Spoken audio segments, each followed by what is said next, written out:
Good morning, it's Tuesday the 28th of April. I'm Marit Gwyn and this is Europe Today, your daily dose of news and analysis broadcast live here from Brussels. Coming up on today's show, Iran has offered to reopen the Strait of Hormuz if the US lifts its blockade of Iranian ports, according to officials. US Secretary of State Marco Rubio has rejected the offer as unacceptable. Meanwhile, the German Chancellor Friedrich Merz has said the US is being humiliated in talks with Iran. We'll bring you the latest. And with the US and Iran locked in a standoff over the Strait of Hormuz, the European Union is facing a deepening energy shock with potentially far-reaching economic consequences. We look at whether the political response has matched the scale of the crisis.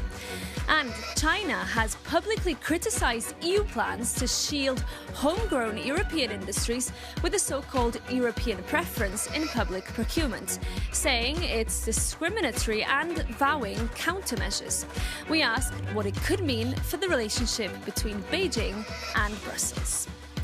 But first, this morning, against a backdrop of rising energy prices and warnings of stagflation, French President Emmanuel Macron has renewed calls for Eurobonds, which is joint European debt issued by all 27 EU member states. But in Brussels, the proposal is being met with scepticism. For more, we can turn now to our Europe editor, Maria Tadeo, who joins me in the studio. Good morning, Maria. Tell us first, why is the French president proposing this now? Well, Merit, this is something that it's not necessarily new coming from Emmanuel Macron, because he's always argued for this idea of a strategic autonomy for Europe. So this is a European Union that is able to operate independently in a global scenario, of course, in which you're seeing deep competition coming both from China, but increasingly the United States of America. He's always argued that in order to finance this autonomy, you will need joint debt. No single country in the European Union can do it alone. And obviously, we're talking about billions in investments. So it does make sense, and it matches his thinking that he's now put forward for many years. Nonetheless, the timing now, this is all looking into the June summit in which European leaders will gather in Brussels. Emmanuel Macron has already said for months that fundamental decisions when it comes to the European economy will have to be made. So they are trying to revamp the idea looking into this gathering. At the same time, you're seeing, and you just alluded to this at the start of the show,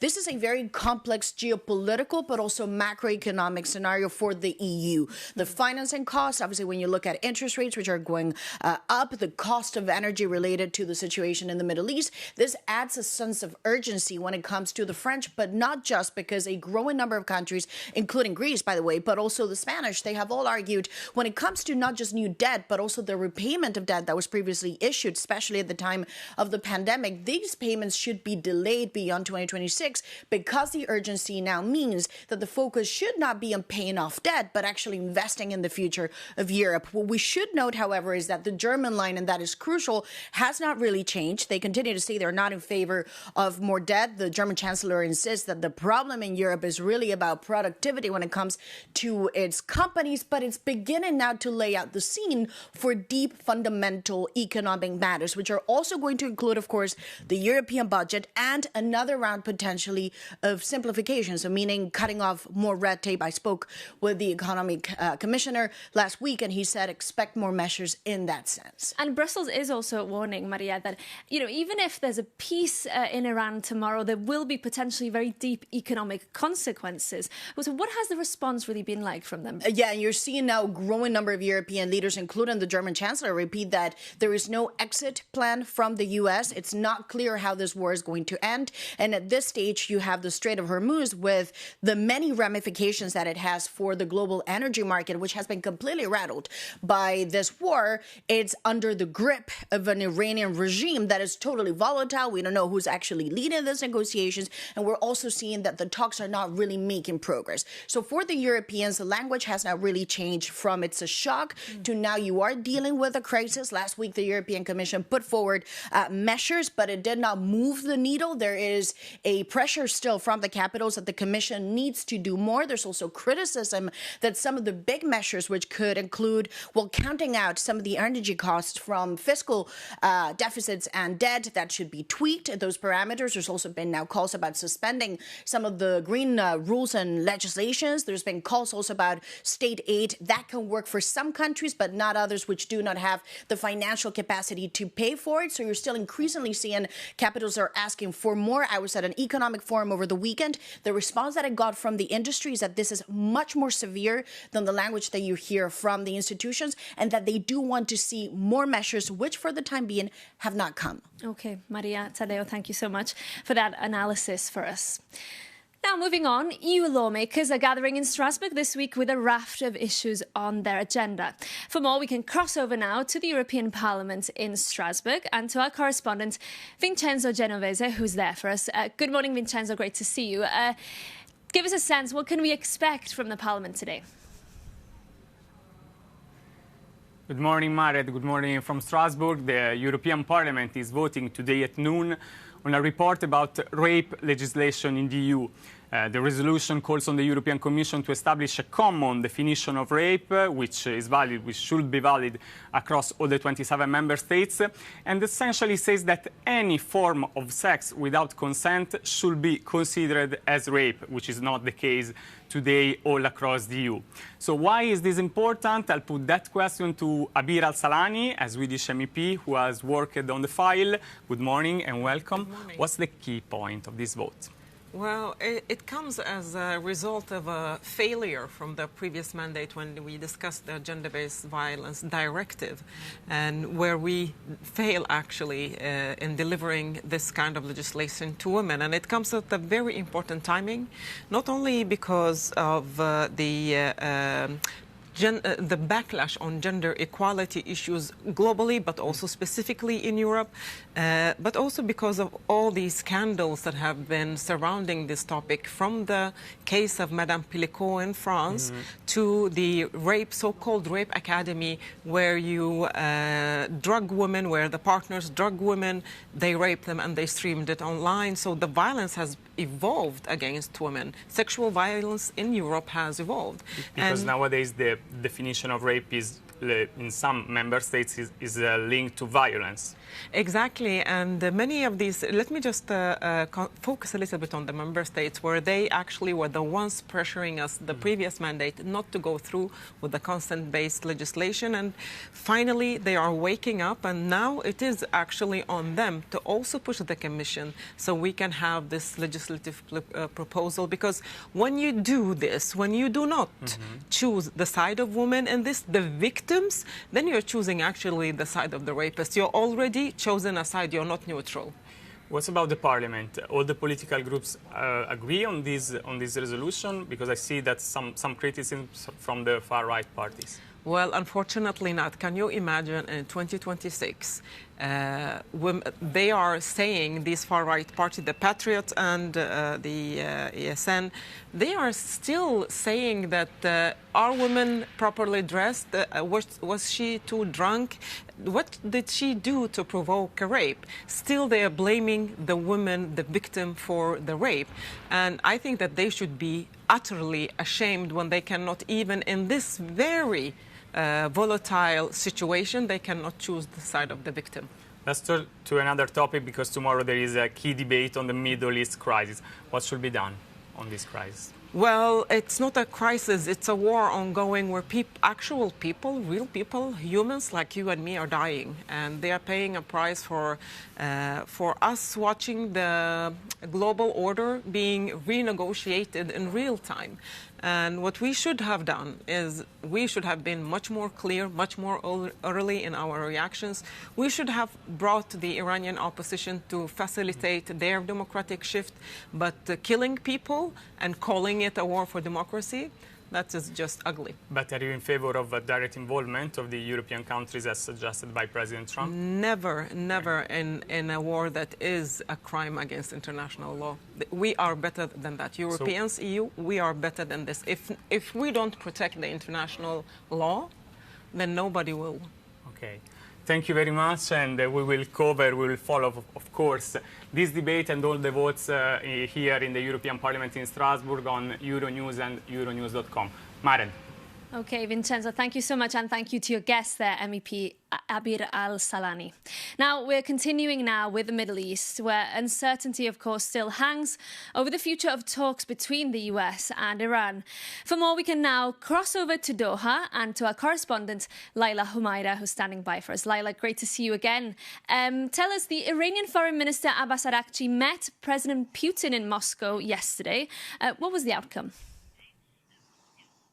A very good morning to you as well, Marit. Well, yeah, it seems like Iranian Foreign Minister Abbas Araghchi was very pleased with his visit to Russia and his meeting with the Russian President Vladimir Putin, hailing the strategic partnership between Tehran and the Kremlin. Now, after these talks, Araghchi also said that the U.S. had offered a new round of talks and negotiations. But on the U.S. side, though, latest reports from several U.S. media outlets are saying that Trump is again unhappy with the peace proposal that Iran had put forth after reviewing it with his security team, which begs the question, what is going to happen next? Now, Washington has been very clear that its red lines remain, that Iran cannot be enriching uranium and it cannot possess any capabilities to develop a nuclear weapons program. Now, we've had reaction from Europe as well, with the German Chancellor Friedrich Merz saying that the U.S. is being humiliated by Iranian leadership simply because it doesn't have a clear exit strategy for the war. So that's where we stand, Mari. It seems like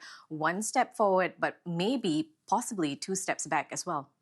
And Laila, briefly, both sides still locked at a standoff over the Strait of Hormuz, and it's still having quite a deep impact on the markets. That's right. Now, the Strait of Hormuz situation has escalated into the top rooms of the United Nations, with the UN Security Council calling for an urgent and unconditional reopening of the Strait of Hormuz. Of course, the disruptions and hostilities in the critical maritime shipping trade has sent shockwaves to energy markets and supply chains as well, with oil prices trading at a 3-week high, with Brent crude prices at a critical $108 a barrel level. Now, there's also been latest inflation and consumer confidence data coming out from across Europe, which indicates worries and concerns that weaker or slower consumption is ahead of us, and possibly also a weaker or slowing GDP growth in the coming months. And that's also in the summer months, concerns of lower or shortage of jet fuel, and that would be a concern for flights to be grounded, and the tourism also bracing for impact as well. Okay, Laila Humaira in Doha for us. Thank you so much for that update. Now we're moving on now. The European Commission has defended its Made in Europe push by stating the bloc is one of the most open markets in the world. It came after China slammed the EU's attempt to supercharge local industry. For more, we're joined by our EU correspondent, Angela Scugins. Good morning, Angela. Great to have you. Tell us first about this clash that's played out quite publicly between Brussels and Beijing. Good morning, Mared. So it all started on Monday when a spokesperson from China's Commerce Ministry came out with a statement blasting the EU for their Industrial Acceleration Act. This is exactly what you're talking about. That Made in EU push came out in March, aiming to help support the EU wean off some of those major superpowers when it comes to manufacturing, such as China. We know that 200,000 jobs in the EU have been wiped out since 2024. These are in the automotive and energy industries. So this big push by the EU wants to help permitting as well as preferencing public procurement when it comes to those made in EU products. Now, China came out with that statement stating that this could violate World Trade Organization principles and it could hurt foreign investment, and that countermeasures could follow if the EU plows through. Now, Brussels has not stayed silent on the matter, and neither has the French Minister Delegate for Europe, who wrote on social media platform X, "We will not back down. Like the United States and China, Europe will support its industrial players." A spokesperson from the European Commission also took to the podium at a public press conference on Monday. This is what they had to say in response to those statements. It's, of course, also about reciprocity. I mean, we've been quite clear that the goal of one of the objectives of the proposal is that we are one of the most open markets in the world, and we have the largest free trade agreement network worldwide. And so we also expect that openness to be mutual. And Angela, this is actually the second statement criticising EU coming from Beijing in recent days. Can we now say that these tensions are really escalating? Yeah, absolutely, Matta. This is the second statement. We know that Beijing came out on Friday criticising the EU for that 20th sanctions package against Russia for that country's ongoing invasion of Ukraine. They imposed restrictive measures for at least 7 defence companies from the EU exporting their defensive products into China. This is in response to at least 24 companies that the EU put on their own sanctions list. These are companies allegedly in China that are helping Russia and Belarus circumvent those EU sanctions measures, as well as for allegedly producing those dual-use technologies that Russia is employing on the battlefield. So what is clear from both of these public spats is that the tensions are escalating between these superpowers, and it is also playing out on the global market. Indeed. Angela, thank you so much for that update and that analysis for us. Now we're moving on now to something a little bit different, because it's a big week in football with the first legs of the Champions League semi-finals kicking off tonight. But this isn't just a clash of teams. The 4 semi-finalists also represent how club ownership in Europe is shifting, as Jakub Janus explains. Tonight, the Champions League semi-finals kick off. But if you expect real drama only on the pitch, look closer at the accounts. And while everyone watches the 22 players chase a ball, your reporter is following the money to witness a high-stakes clash between entirely different versions of how to build a global sporting empire. So let's investigate that together. First, today we have Paris Saint-Germain. PSG has changed football to become a global lifestyle brand. And at the very center is Nasser Al-Khalifi, the most prominent face of European petrodollar investment. And while he wasn't the first to invest, he has become its most influential ambassador. And they face Bayern Munich, the gold standard of the German democratic model. Under the 50+1 rule, club members still hold the majority of voting rights, legally preventing any single billionaire from seizing control. And although its own executives suggested scrapping the rule last month, for now Bayern remains a machine built on fiscal efficiency rather than individual ego, underpinned by its industrial alliance of Adidas, Audi and Allianz. And tomorrow it is a battle of American investment strategies. Until 1990s, Atletico de Madrid was the people's club, but they have undergone a total corporate makeover. And following last month's majority takeover by US private equity firm Apollo Sports Capital, and with home games at the Riyadh Air Metropolitano, they have become a curious hybrid of Wall Street capital and Saudi partnership. And they face Arsenal, the crown jewel of Stan Kroenke's real estate empire. And Kroenke, who is the largest private landowner in the US, does not just buy players, he buys postcodes. And his business model treats the stadium as an anchor for massive urban development. So whether you prefer Qatari luxury, German democracy, or American private equity, today and tomorrow have something for every corporate strategist. Oh yes, and I'm told there might be some football played as well.